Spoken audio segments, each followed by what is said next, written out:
بسم الله الرحمن الرحیم و صلی الله علی نبینا محمد و علی آله و صحبه اجمعین.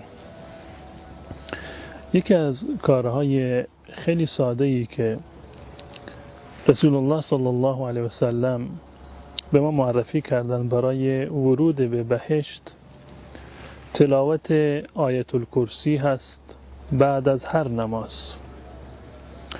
ما میدونیم که آیت الکرسی بزرگترین و عظیمترین آیه قرآن کریم هست. طولانی ترین آیه نیست، عظیمترین آیه قرآن هست، چون که تمام صفات کمال الله متعال را در خود جمع کرده و صفات نقص و عیوب را از الله متعال دور کرده.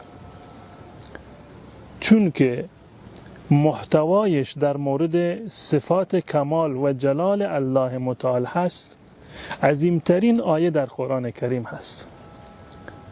بنابر روایت ابو امامه رضی الله تعالی عنه، رسول الله صلی الله علیه وسلم فرمودند که هر کسی که آیت الکرسی را بعد از هر نماز فرض بخواند، هر کس که آیت الکرسی را بعد از هر نماز فرض بخواند، دوباره کل صلات مکتوبه، یعنی بلا فاصله بعد از هر نماز فرضی آیت الکرسی را بخواند، رسول الله صلی الله علیه وسلم می‌فرمایند که لم یمنعه من دخول الجنة الا ان یموت.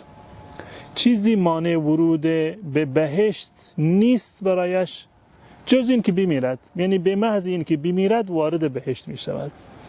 یعنی این که تلاوت کردن آیت الکرسی بعد از هر نماز یکی از اعمال پسندیده ای هست که ثواب و پاداشش ورود به بهشت هست.